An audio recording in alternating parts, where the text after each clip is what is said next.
Thank you for joining us for the 2021 Go Virtual Career Pathways Conference. I'm Mark Hamel from SDCOE. I am your room host, along with Ernesto, who is our Zoom host. And we are here to introduce today Eric. Oops, I got the wrong one. Maybe you're going to have to introduce. I got it here, Mark. No worries. Take over. Oops. Today we have Stephen Hamilton, Professor Emeritus at Institute for Workforce Skills and Innovation, and John Dunn, also consultant for Twin Rivers Consulting. And today's session is on youth apprenticeships. So without any further ado, Stephen, John, go ahead and take it away. Okay, I'm going to get started. We decided that we would be informal, and I'm certainly glad about that. I would hate to be giving a prepared speech to 3 people, but I'm glad to be able to talk with you and anyone else who joins a little later now. And I see we've got one, and Jewel told us we would likely to be observed on the recording. So. We'll try to have some worthwhile information. Margie found out how to access the document that I put on Sched, and I did that so you would have our email addresses and links to a lot of useful resources about youth apprenticeship. So should you consider trying to do this yourself, do not despair. You're not on your own. We can offer some help. There are a lot of other places you can turn as well that are very useful. So let's just start with the basics. What is youth apprenticeship? It's helpful to summarize it in terms of, pardon me, 4 main components. It involves paid work experience, combined with what's known in the field as related technical instruction. That is, learning in a classroom or perhaps a school lab or workshop that's related to the work experience. There's a third component that's referred to as mentoring, a favorite of mine, though we could argue about the terminology, and that simply means apprentices are not turned loose on their own in the workplace. They are given accompaniment, instruction from someone who knows what they're doing and knows something about how to talk to a young person about issues that might be important to them. Mentoring is not only teaching, it's also advising, and that's an important component of it. Youth apprenticeship of any kind, leads to formal certification. And that's an important aspect of it. It means that when an apprentice has finished, they are certified by a recognized body. In California, it's the Division of Apprenticeship Standards. There's also an Office of Apprenticeship at the federal level. California has an interesting situation where either or both of those bodies may register apprenticeship so that it is formally recognized. That certificate means that the training the person received, the competencies they acquired are portable. They can be carried with them to another employer if they choose, and that's exceptionally important. Apprenticeship is often sort of talked about in the same breath as internship. And of course, both of them are forms of work-based learning, but internship is more a form of career exploration, whereas apprenticeship is about training. Apprentices learn how to do the job with the expectation that they're going to be performing that job, they're going to be in that occupation at a professional level. So they get well beyond the stage of trying to just learning what this is all about, which, by the way, is a very important stage. Optimally, young people have a whole range, a sequence of work-based learning experiences that include internship before they end up in apprenticeship. That's hard to find, but it would be ideal. Another distinction is the duration. Internships are usually a matter of weeks, maybe months. Apprenticeships are, in most cases, a minimum of 1 year, up to 3 or even 4 years. So they're much longer lasting, more intensive, and that's part of the reason they're training and lead to certification. All apprentices are paid. Some interns, as you know, are not paid, and that payment is at least minimum wage. In most cases, it's more than that. The work experience is structured to convey specific skills. Interns tend to do what is to be done in the workplace where they're located.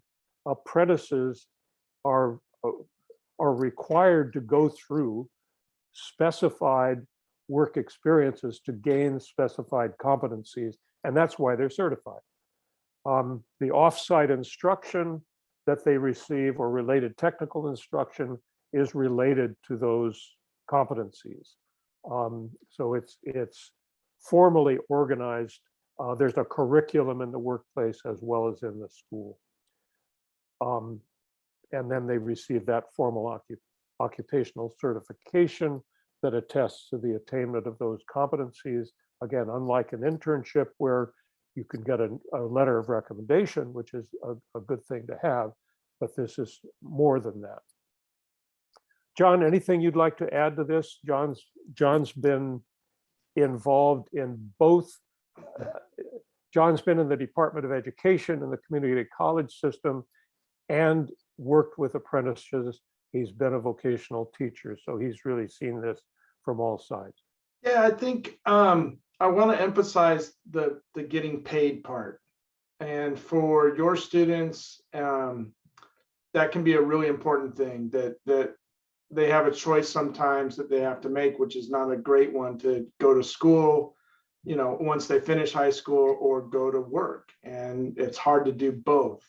And part of what we really promote, one is get paid internships. If you're working down an internship road, make sure they're getting paid. But two, in an apprenticeship, you're getting paid, and there's a built-in incentive to continue and move forward and improve and learn, because over time you will also receive an increase in your wages in one form or another. That's a component of an apprenticeship program that's registered with the state or the federal Department of Labor. There's got to be some increase in wage along the way. It doesn't have to be major, but it's something that does help and incentivizes. In the building trades that do 3 to 4 to 5 years of apprenticeships, they do it every 6 months roughly. So, but we can, as apprenticeships get built, there's a paid component that's important to your students, and important to the parents too when you're talking to them. Yeah, it's it's important not to think about apprenticeship as an alternative to college, because apprenticeable occupations require more than a high school diploma. And again, talking about the ideal, an apprenticeship would culminate in that occupational certification and an associate's degree. And as John said, while you're an apprentice, you're earning money. Now, almost all college students do some kind of paid work, but most of them are doing work somewhere on the side just to earn money.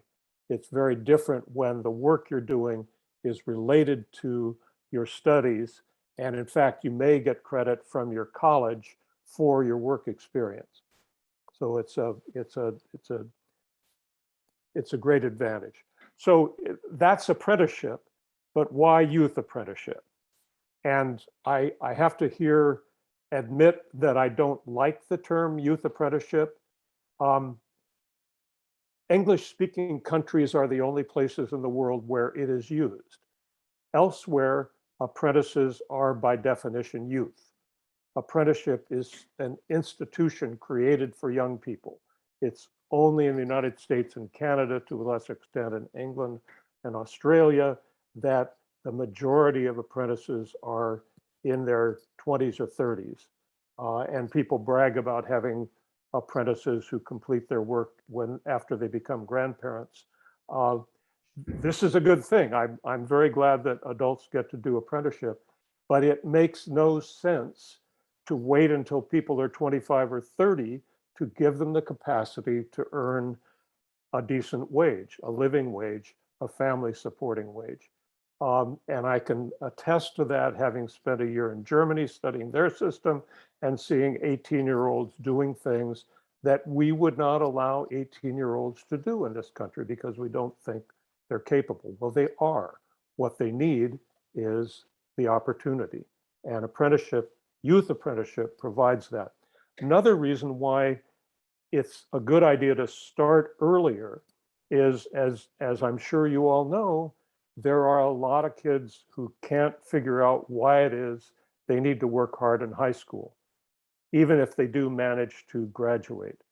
And when you are an apprentice, learning things that are related to the work you are doing, working side by side with adults who are miraculously using English grammar and mathematics, which a lot of kids think were torture devices invented by their teachers.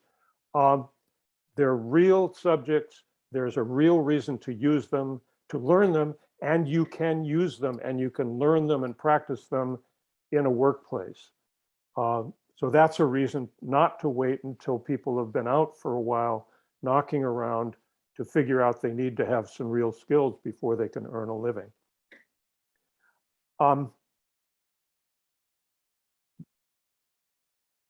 Apprenticeship is an ideal way to learn what some people call soft skills. I prefer 21st century competencies. There isn't a good word for it, but it's the things that you don't teach in front of a classroom. Things like teamwork and problem solving. These are important competencies for people to have in the workplace these days. For that matter, they need them as citizens. They need them to be nurturing family members. And you can't teach them explicitly in a classroom. Some kids learn them in school. Some kids learn them in their families. Thankfully, they learn them in extracurricular activities and in community-based organizations, faith-based organizations. But there are a lot of kids who miss out on that. And apprentices are expected to behave as adults and instructed, advised, and they see role models around them. This makes apprenticeship more than a job training opportunity.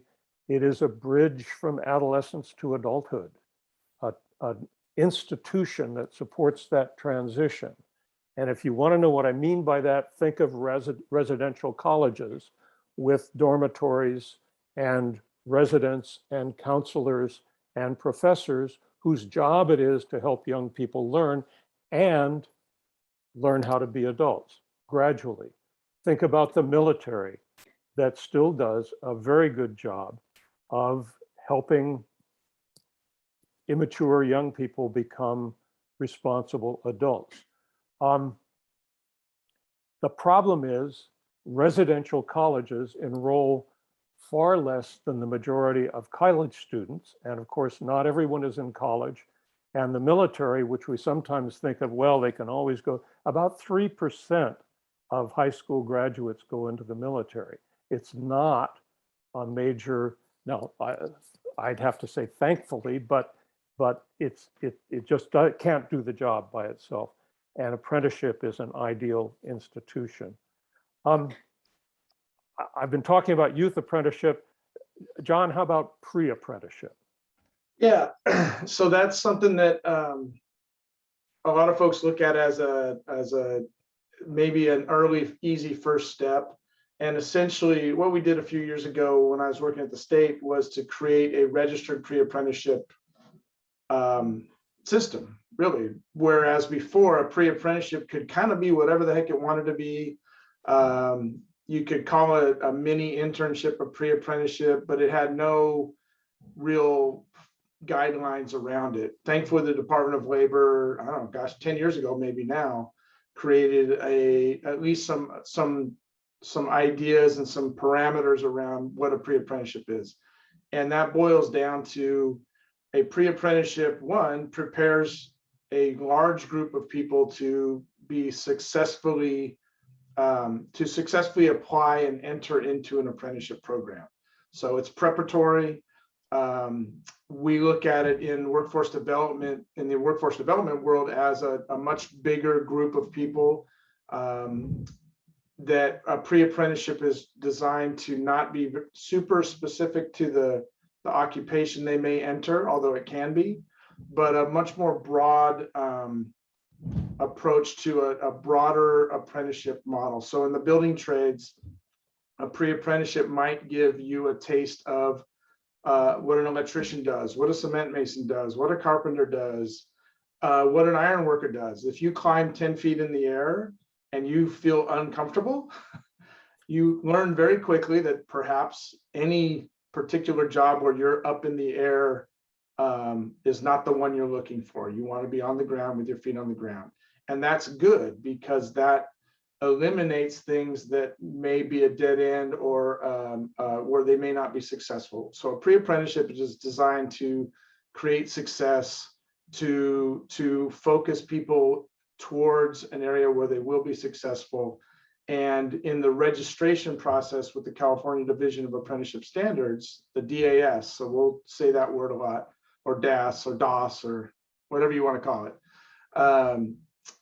A pre-apprenticeship that's registered with the state of California is required to have a formal agreement between the pre-apprenticeship group, agency, school, whatever, and a registered apprenticeship program.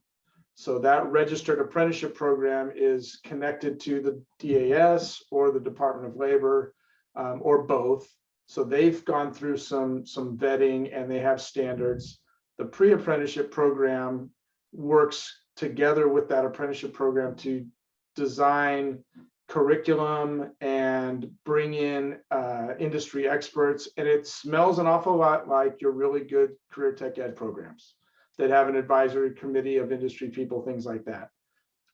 So that formal agreement really is pretty generic. It doesn't require a guaranteed admission of pre-apprentices to the apprenticeship program, although we encourage that at least a little bit of juice for the pre-apprentice to give them an incentive, but also a little bit of requirement on the employer or the apprenticeship program that if they're going to work closely with the pre-apprenticeship program, they hopefully at least recognize that those pre-apprentices perhaps should get an interview, if nothing else, that they should be given some preferential treatment in the application process, but that's really up to the apprenticeship program to design.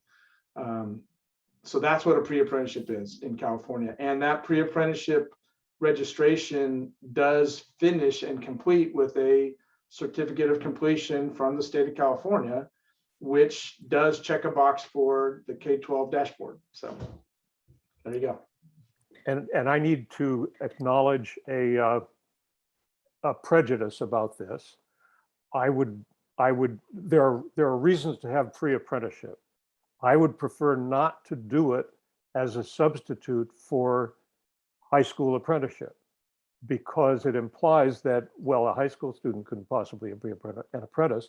And there are people who believe that, and there are employers who say, don't talk to me about a 16 or 17-year-old. Pre-apprenticeships make a whole lot of sense for people who've been out of the workforce. So programs like Youth Build and Job Corps are ideal places for a program to prepare people so that they're going to be capable of benefiting from an apprenticeship. But if you do an apprenticeship just because the kids are young, that's not a good enough reason. If you can't get employers to sign on, it's better than nothing. And particularly because, as John said, and this is true of the Federal Office of Apprenticeship now has a registered registered pre-apprenticeship program, as well as a registered youth apprenticeship, which is a good thing. And one of the requirements of pre-apprenticeship is not that a guaranteed job, but that it leads directly into a registered apprenticeship program. So it can't just be a freestanding thing that you call a pre-apprenticeship. It's got to be really connected. So John and I prepared this presentation in the hopes that some of you might want to do something about what we're talking about. So let's talk about what you need to do. And the first thing is you need employers. You can't have an apprenticeship by starting a program in the school, with one exception. There are some schools, San Joaquin Delta Community College and the San Joaquin County Office of Education are an example where they have said, we need in the school district IT support specialists, and we don't have enough of them. What if we trained students to be IT support specialists and made that an apprenticeship? They've done that. So they have registered apprentices who are employees of the school. I think that's a really neat solution, and it simplifies a lot of things, but it's not, I mean, it's great to have people who are trained in IT, but that's not the beginning and the end. You're going to need to get beyond the school into the employer community.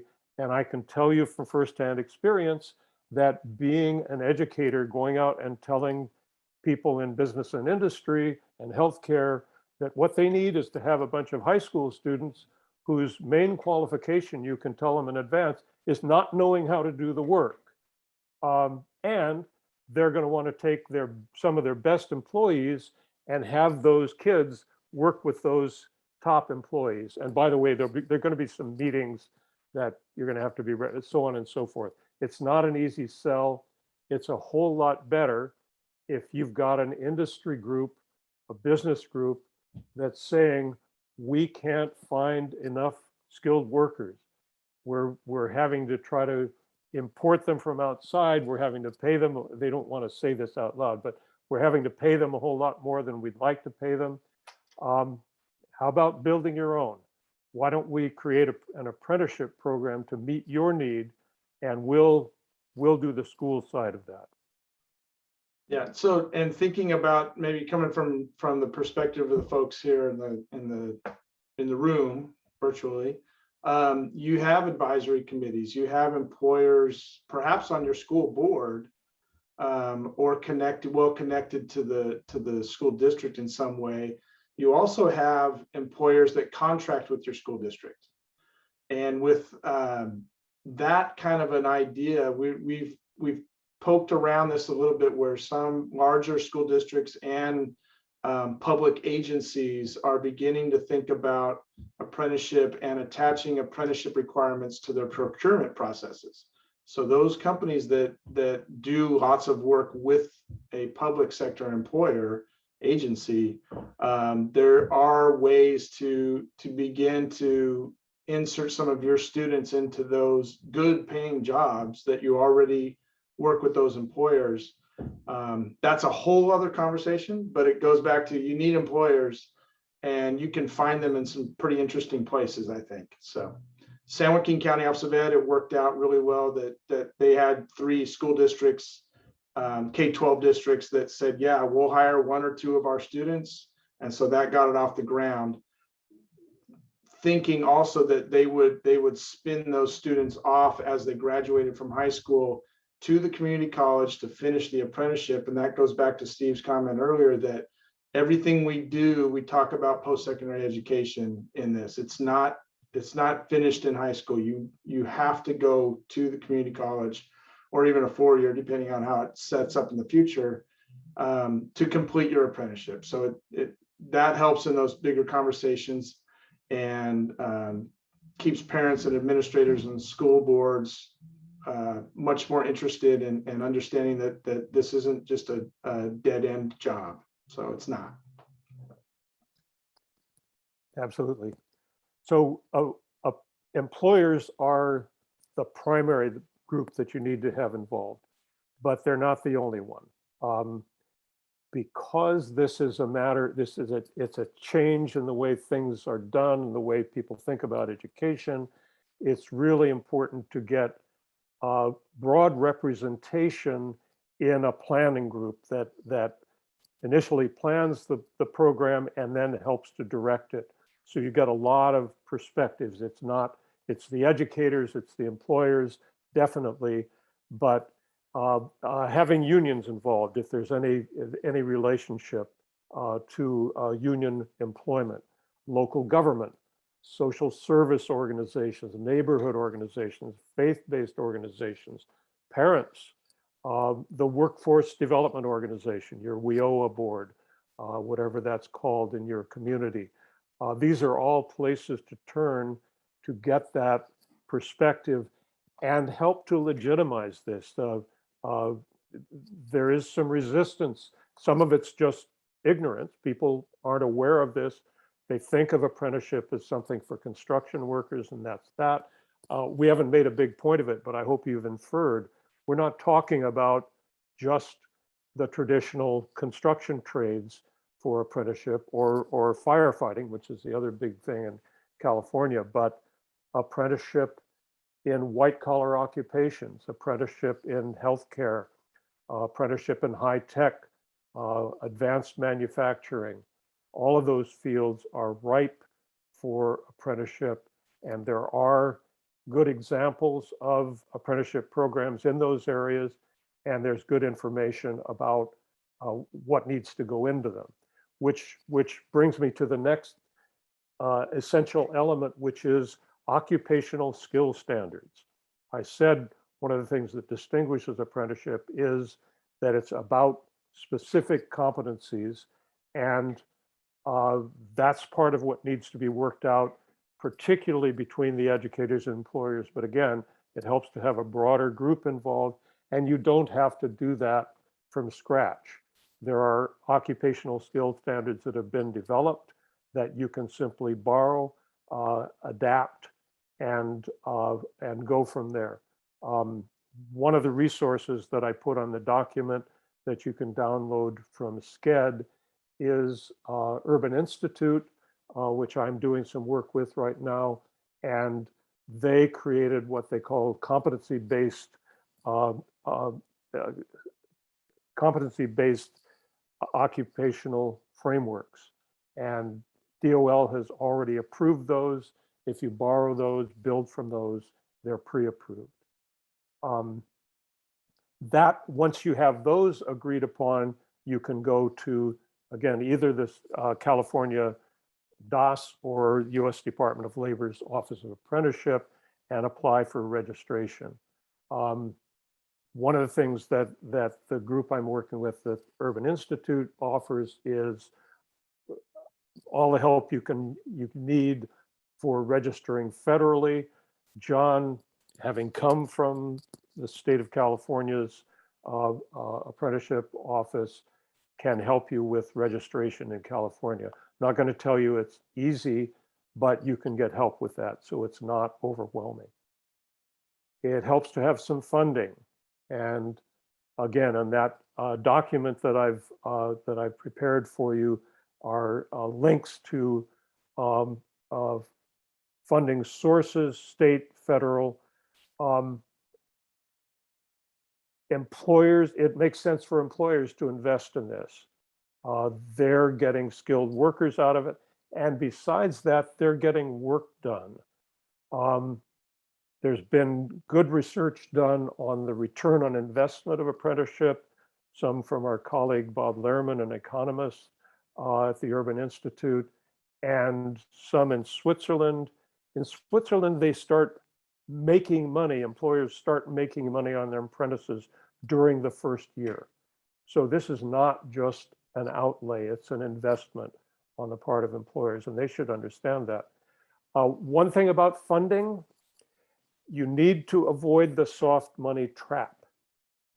Apprenticeship, to be of any value, has to keep going. It has to be enduring as an opportunity, and it has to be part of a larger system. It has to fit into the education system, the employment system, the workforce system.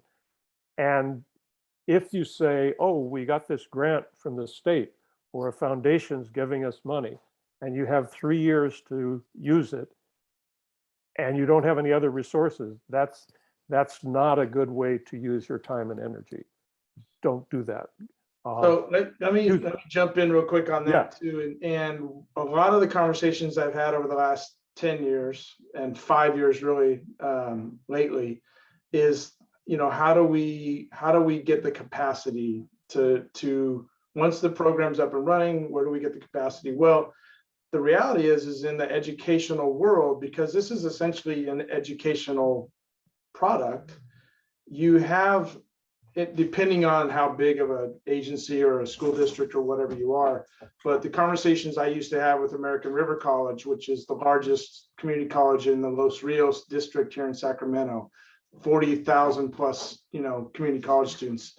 They had a lot of apprenticeship programs already. And I asked them, I said, well, at what point do you realize that you have staff that you can either repurpose, redirect, or just reimagine the work that they're doing, because it is so very close to what is going to be required for the apprenticeship program that it's not a big leap to have somebody that's working on registration paperwork, attendance, things like that. A lot of it's already being done, and we just need to kind of reimagine how we utilize the staff that we have. And also in the future, hopefully strong workforce money continues. I don't know if we can use Perkins directly for this kind of stuff, but you've got a lot of funding right now that can be not repurposed, but just used for apprenticeship development. So it's there. We don't have time today at all to talk about that, but don't get discouraged thinking you need to come up with a whole brand new team, because you already have most of the team in place, honestly. I mentioned places to turn for advice and assistance. DAS not only registers apprenticeships, but they have regional representatives who can help you organize one, think it through, publicize it, make contacts, and so on. The same is true of the Office of Apprenticeship, which also has a useful website, apprenticeship.gov. Again, this is on the document that's available to you. I've mentioned Urban Institute that has a contract with the Department of Labor to expand youth apprenticeship. The Institute for Workforce Skills and Innovation is a California-based nonprofit that has enormous experience in this, both in Australia, where its founder comes from, and in the United States. They are excellent particularly at working with employers. That's a place that's worthwhile. John has a consulting organization, Twin Rivers Consulting. Have to put in that plug. The Foundation for California Community Colleges has a California Apprenticeship Support Network. And you should know, if you're not aware of it, that the state of California has put in a pretty substantial amount of money to support apprenticeship, the California Apprenticeship Initiative. A little bit of that went to K-12 districts. Most of that is going to the community colleges. But they also then have this support group. There are a whole lot of so-called intermediaries, not a good word, that are now for profit. They're actually selling their services for a profit to help people create apprenticeship programs. There are also programs like CareerWise Colorado that is developing apprenticeships in the state of Colorado for youth, but also has some some capacity to work with other people. And there's an organization called PAYA, the Partnership to advance. partnership, I couldn't remember the P, to advance youth apprenticeship, which part of the New America Foundation. They actually have some money that they can make available, and they've been pretty active and have good people. So again, you don't have to do this on your own. Yeah, Steve. Yeah. I'm going to jump in there because I wanted to see if there was some questions potentially, because personally I have some questions. So if somebody else doesn't have those, but when you talk about apprenticeships, and you know, we're in a different time now, of course, when it comes to apprenticeships, and apprenticeships that I knew were trades, and you were paid while you worked alongside somebody. Mhm. So you obviously have different apprenticeships now, and some are unpaid apprenticeships. And If it's a registered apprenticeship, it's paid. it's paid, so that's clear. If it's unpaid, then they're calling it apprenticeship, but it isn't really. And then as far as like pay scales and things, all that is it's in the information that you have here, how apprenticeships should be, how they should be paid, the apprentices. That's part of the registration process, is getting the pay scale approved. It has to be minimum wage to be an apprenticeship. But John and I were both involved in creating a youth apprenticeship program in the Bay Area for marine maintenance technicians, people who work on boats. They're paying $20 an hour because DOS told them, you're talking about the Bay Area, minimum wage is not going to cut it. So that it's negotiable above minimum wage. If you'd like one in San Diego, I think you've got a really beautiful set of marinas on the way there from Oceanside South. So let me know. Yep, Steve and I both would love to recreate this in San Diego. So absolutely. So the other concern, of course, with apprenticeships. So then you have to have somebody who is knowledgeable, or they're a journeyman, and they can impart this knowledge onto somebody who runs along next to them. And so those people need to be a particular skill set too, don't they? Or is there some way you could just, anybody can do this with? It's not the case. I mean, no, it isn't the case that anybody can do this. I mentioned a demonstration project. My wife and I designed and directed a youth apprenticeship demonstration project in the 1990s in upstate New York. We started out with confidence that there would be good mentors in the manufacturing firms, insurance companies, hospitals, etc. we worked with. And that confidence was repaid. We did that because we were afraid if we told the firms, in addition to all the other things we're asking, we need you to send those people, those selected workers to us on their paid time and have us train them. So first of all, there are really good people out there who thrive when given the opportunity to work with a teenager. One of them told me, I wanted to be a teacher. I had to drop out of college. At last, I've gotten a chance to be a teacher. We were gratified then when the firms came back to us and said, can you do any training for our mentors? We said, why, yes, we'd be happy to do that. So we've done, and we actually had a contract with the Department of Labor to develop and test a mentor training program. So both, it's possible to find really good people who don't need training. My perspective is it's a good thing to offer training, to have it available, because some mentors are better than others. We started our project by identifying outstanding mentors and then figuring out what it is they did, and then can we teach others to do those things? And we found out we could do that.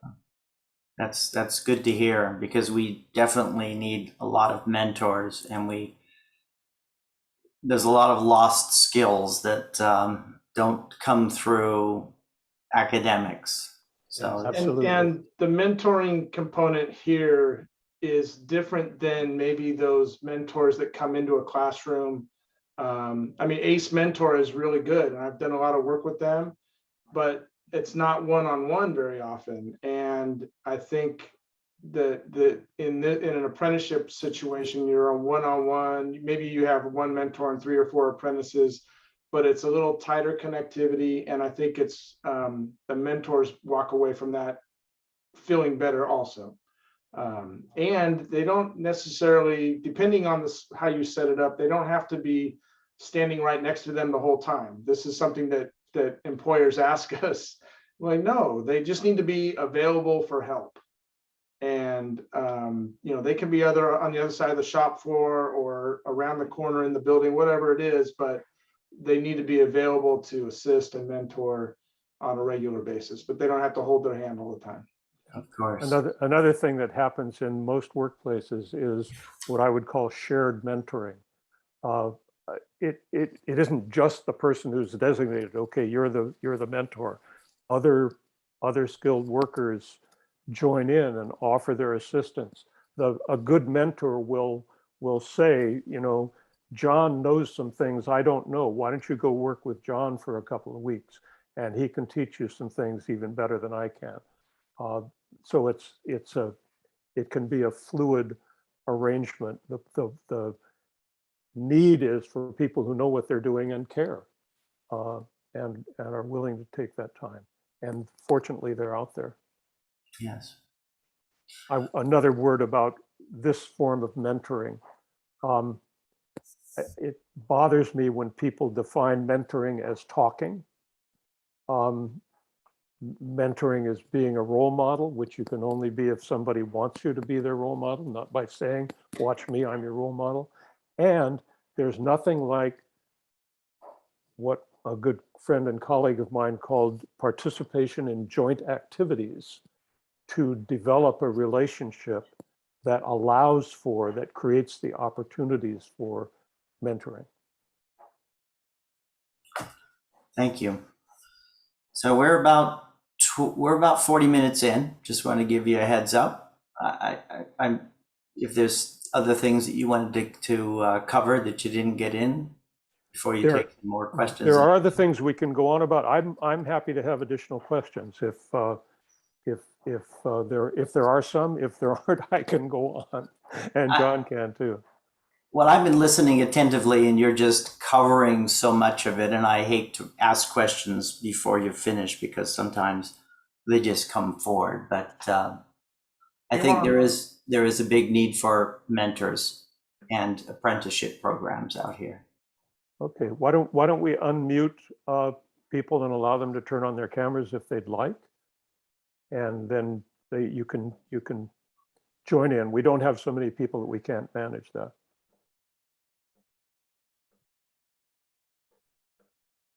So Marissa, not for San Diego Imperial. Right now, there are the main one in California is the San Joaquin County Office of Ed Delta College project. And I was fortunate enough to work on that. I went to Delta College. I'm a San Joaquin County kid. So that was a big deal to me to get that off the ground.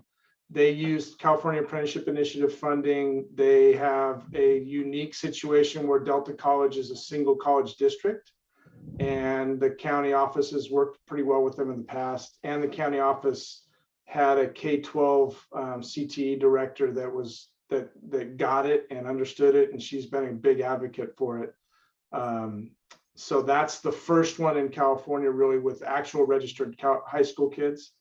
But knowing what I know about San Diego, and I know Steve and I've talked to Ernesto about this already, you have some very good potential places to start in this, where you already have really good CTE programs. And it doesn't have to be a CTE program, by the way, although most of them kind of fall into that.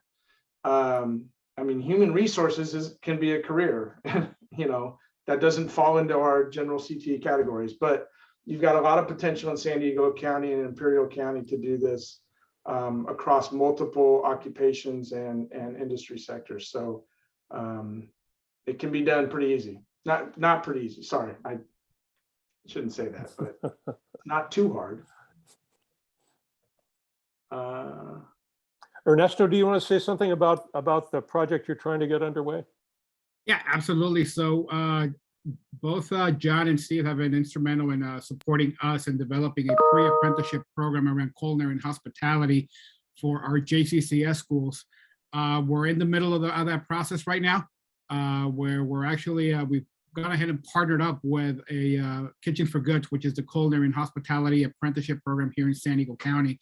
And the idea here is to develop this pre-apprenticeship program at the high school level so that we can prepare students that are interested in the career in this field so that they can, like John mentioned, not necessarily have a guarantee that they'll be accepted into Kitchens for Goods apprenticeship, but they do get priority consideration. So if they complete this pre-apprenticeship program, they can apply to that to Kitchens for Goods and receive, like I said, priority consideration because of the training and the preparation that's going to go in. It's a real collaborative effort between the two organizations. And what we're trying to do, like I said, is just open those opportunities for kids that want to pursue a career in this specific field. We picked Kitchens for Goods and the culinary industry because of the high demand of jobs here in San Diego County, but also because of the population that we both serve. It would just seem like a natural match. But we will be looking at supporting and developing other pre-apprenticeship programs in other sectors in the future. We just, as we said, just want to get this first one under our belt so that we kind of go through that process and know exactly what it is what's it going to take to do that. So I encourage you, if you're interested in exploring either apprenticeship or pre-apprenticeship programs for youth, to contact Steve and John. They're a wealth of information. You can also reach out to us. Like I said, we're sort of going through that process and help you and just kind of give you a heads up as well. But the idea here is to just kind of explore these opportunities and see how we can, sort of expand those trainings and those career opportunities for young adults. Can I ask a follow-up question? Thank you so much, Ernesto, for that. Hi, John and Steve. Hi, Svetlana. Great to see you. To see you. My understanding all along, and I apologize, I was a couple minutes late, so so if you already covered it at the beginning, I'll follow up with you. My understanding is that one of the biggest differences between apprenticeships and, say, internships is that there has to be the economic pull. There has to be the labor market pull, right? And that there are only so many apprentices placed as there are positions in the field to do it. It's not like you have the liberty to train a bunch of interns in a certain occupation, in the arts or something like that, for which there's no jobs, that there's this really close connection between what the employers need and what is produced. And that is actually laid out in the apprenticeship agreement. Is that correct? Is that not in the agreement necessarily, but there are only as many positions available, placements available as there is a demand for those positions. Is that correct? Can you just explain a little bit about the economic push and pull that is? You are correct that whereas some employers will offer internships as a public service, apprenticeships are an investment and one that employers expect to recoup by hiring skilled workers. Skilled workers they already know fit into their organization, are likely to feel some loyalty to it, and can do the work that they need to have done. I see that as a strength. It means you're not going to employers and saying, oh, would you please help us? You're saying, this is a way in which we can help you. And both of us will benefit because we are sharing responsibility for the education of the young people in our community, which I think is a great advantage to educators. But it also means Employers have the employer who trained them, but also because this credential is portable, other employers in the field, and for that matter, other employers who are just looking for somebody who knows how to work hard and knows how to learn. Oh, she's finished the registered apprenticeship. We can count on that if we hire her. And we're just about at time here. We're at 4:50 p.m. But I went ahead and uploaded so you can see under your screen the certificate of attendance. So if you want to take a screenshot of that for your records, you can do so at this time.